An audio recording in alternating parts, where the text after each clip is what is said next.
Halo, selamat pagi. Gimana kabar kalian? Pagi ini, kesempatan ini semua sehat-sehat? Nah, pada kesempatan ini kita akan belajar dengan jarak jauh dan kita mau belajar bersama teman Pak Albert. Kita ikuti bersama-sama, kita harus bergembira. Supaya apa? Kita bisa menerima pembelajaran ini dengan baik. Yuk kita ikuti bersama dan Tuhan memberkati. Alright. Okay. Selamat pagi anak-anak yang terkasih, jumpa lagi bersama Bu Rosma. Pada kesempatan kali ini Bu Rosma mau mengajak anak-anak sekalian untuk mendalami materi pembelajaran kita. Sebelum kita memulai pembelajaran kita akan awali dengan berdoa. Bu Rosma akan memimpin doa, maka anak-anak sekalian mohon mengambil sikap doa yang baik supaya Tuhan memberkati proses pembelajaran kita pada saat ini. Mari anak-anak kita mengambil sikap doa yang baik. Dalam nama Bapa dan Putra dan Roh Kudus. Amin. Bapa yang maha baik, maha pengasih, dan murah hati, kami bersyukur kepadamu atas hari baru yang telah Engkau berikan kepada kami.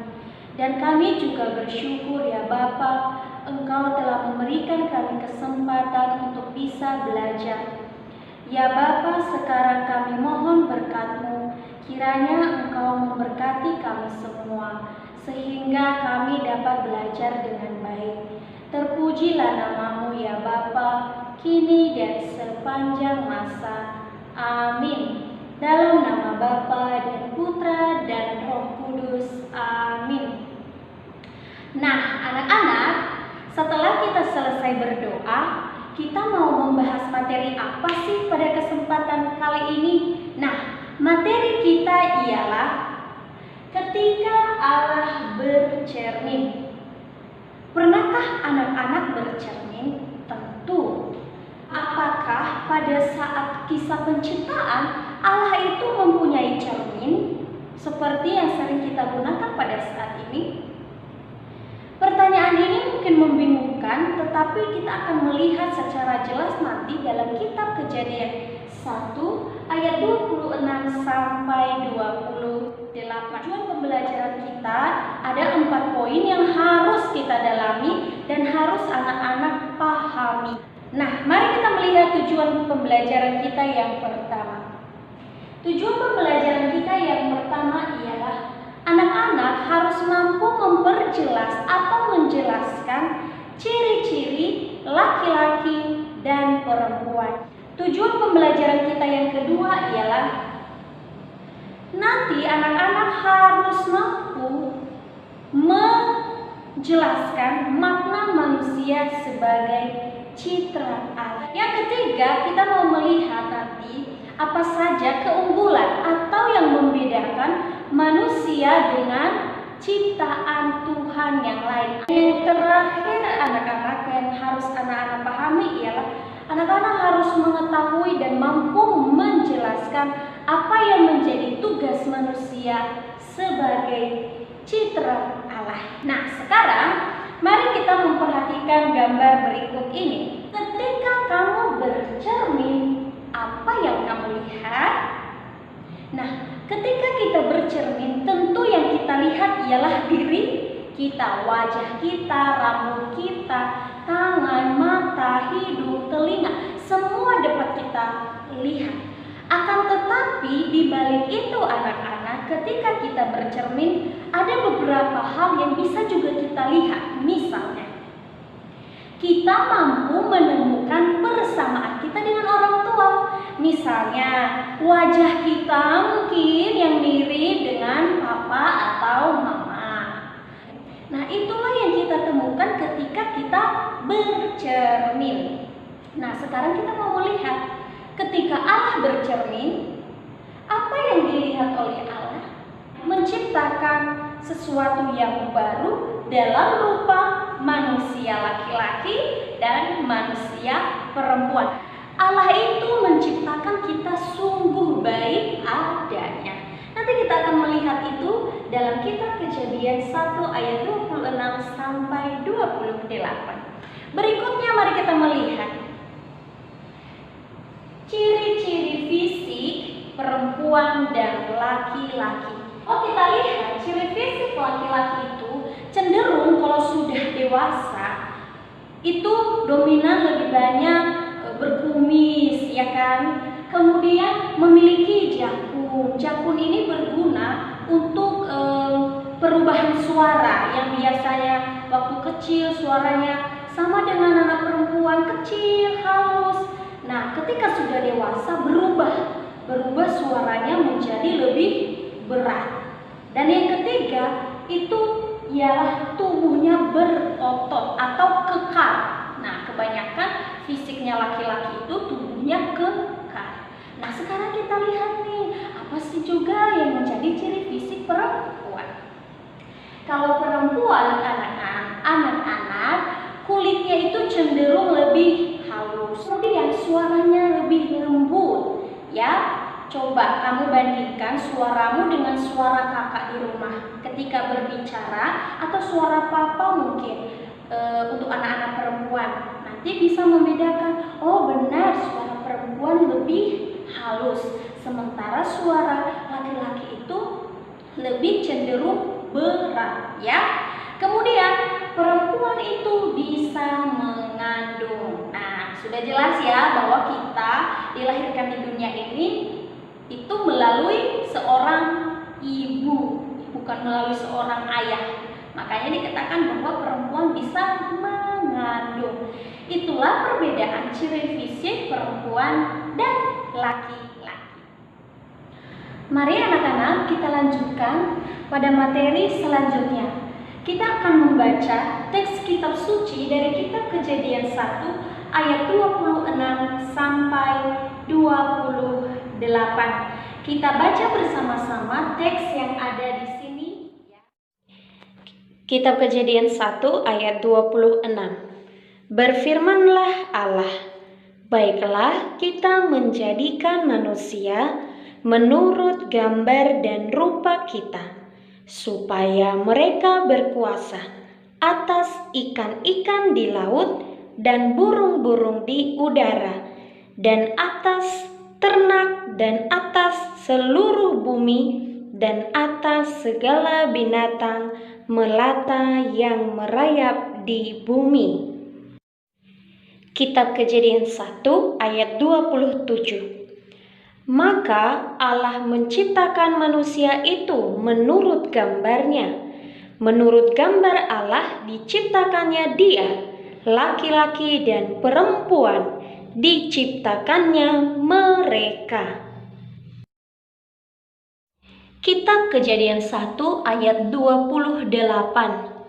Allah memberkati mereka, lalu Allah berfirman kepada mereka, beranak cuculah dan bertambah banyak, penuhilah bumi dan taklukkanlah itu, berkuasalah atas ikan-ikan di laut dan burung-burung di udara, dan atas segala binatang yang merayap di bumi.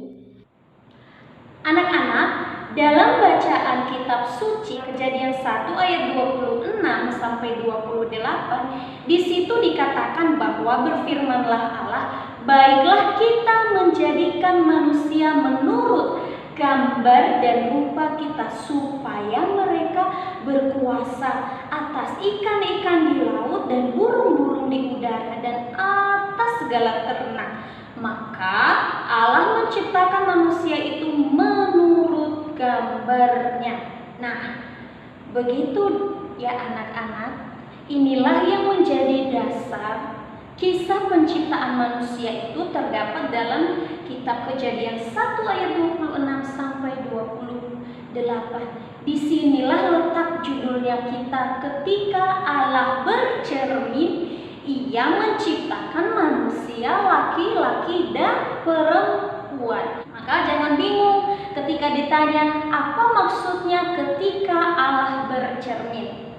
Ketika Allah bercermin, Ia menciptakan manusia laki-laki dan perempuan yang sama seperti rupanya. Berikutnya mari kita melihat materi kita, yaitu makna manusia sebagai citra Allah.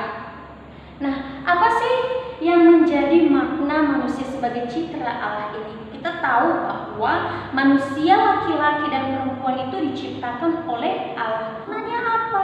Supaya kita mampu berperilaku seperti Allah sendiri. Maka manusia juga harus seperti Allah, tidak boleh membenci sesama. Apalagi seperti yang ada pada gambar ini, berkelahi, ya kan? Terus mencuri, mengejek. Harusnya seperti apa perilakunya Allah yang harus sesuai dengan perilakunya kita? Misalnya, memberi sedekah kepada orang miskin seperti yang ada pada gambar ini. Menolong jika ada teman yang jatuh. Itulah sikap-sikap baik yang seharusnya kita lakukan supaya apa? Kita mirip atau kita berperilaku seperti Allah. Sekarang mari kita melihat materi kita. Keunggulan manusia sebagai citra Allah dibandingkan dengan makhluk yang lain. Di sini ada 3 anak-anak yang harus kita pahami. Yang pertama, memiliki daya cipta. Yang kedua, memiliki rasa. Dan yang ketiga, memiliki karsa. 3 hal ini yang menjadi perbedaan kita dengan makhluk yang lain. Kita memiliki daya cipta, rasa, dan karsa. Nah, ketiga hal ini apa artinya? Apa maksudnya? Berikut Bu Rosma jelaskan. Memiliki daya cipta. Daya cipta itu artinya kemampuan manusia mewujudkan atau menciptakan sesuatu melalui pikiran. Contohnya apa saja? Suatu hari Bapak Ibu guru memberikan anak-anak sekalian tugas, yaitu melukis sebuah pemandangan yang indah. Tentu kalau kita tidak mempunyai kalau kita tidak pernah melihat pemandangan yang indah dan tertanam dalam pikiran kita, otomatis kita tidak bisa berbuat apa-apa. Nah, Allah memberikan kita ingatan, pikiran untuk bisa merekam segala sesuatu dan menciptakan sesuatu yang lebih wow. Yang kedua, memiliki rasa. Rasa atau perasaan, ya, adalah kemampuan manusia untuk bisa merasakan sesuatu yang baik.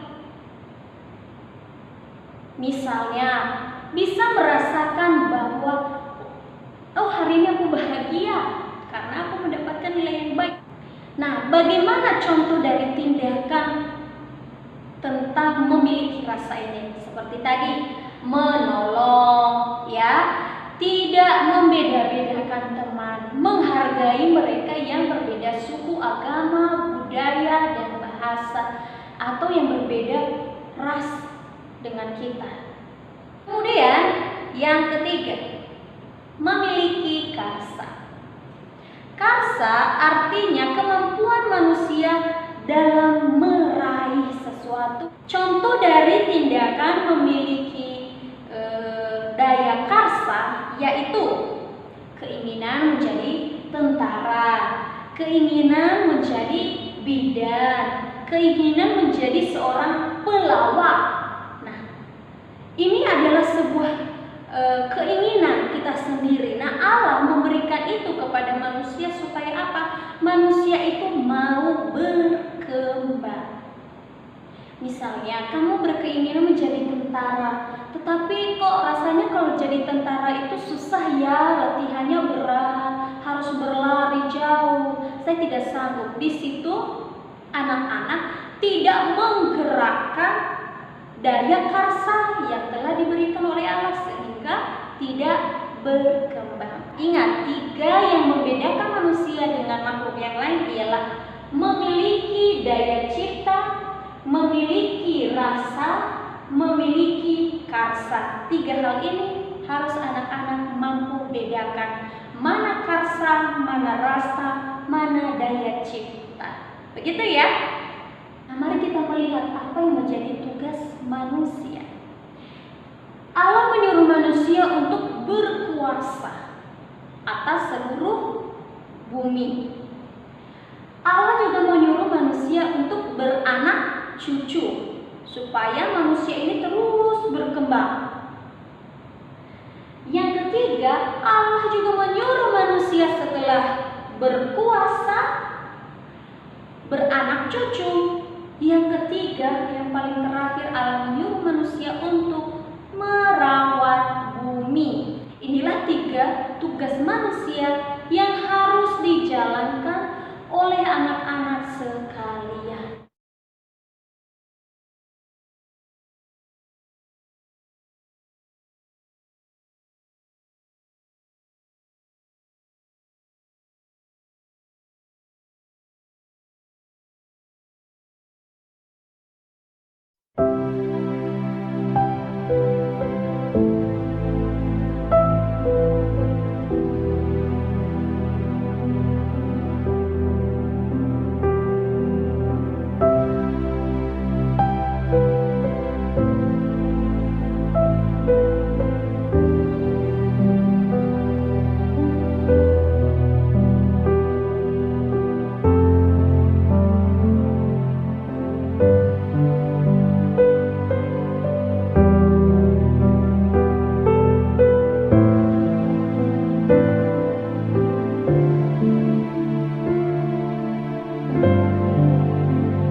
Menyelesaikan pembelajaran hari ini, ada satu pertanyaan refleksi untuk anak-anak renungkan di rumah.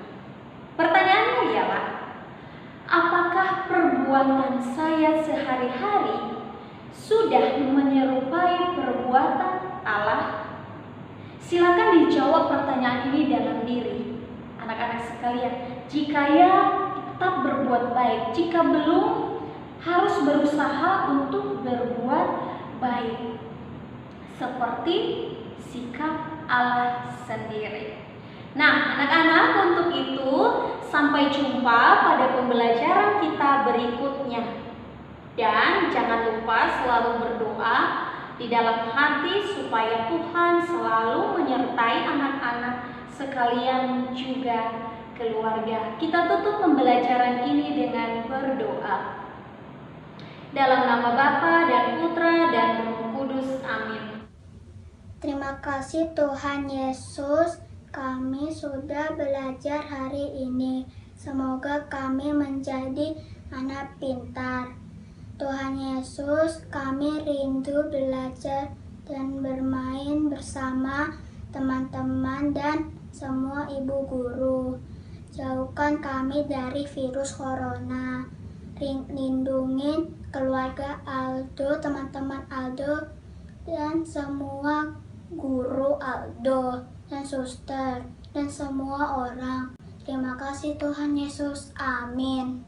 Dalam nama Bapa dan Putra dan Roh Kudus. Amin. Sampai jumpa anak-anak. Sudah selesai kan? Sudah ikuti dengan baik? Pada kesempatan ini kalian akan mendapatkan beberapa tugas yang diisi dalam G-form sehingga kalian menyelesaikannya dengan baik ya. Pak Abed tunggu jawaban kalian dan terima kasih, Tuhan berkati.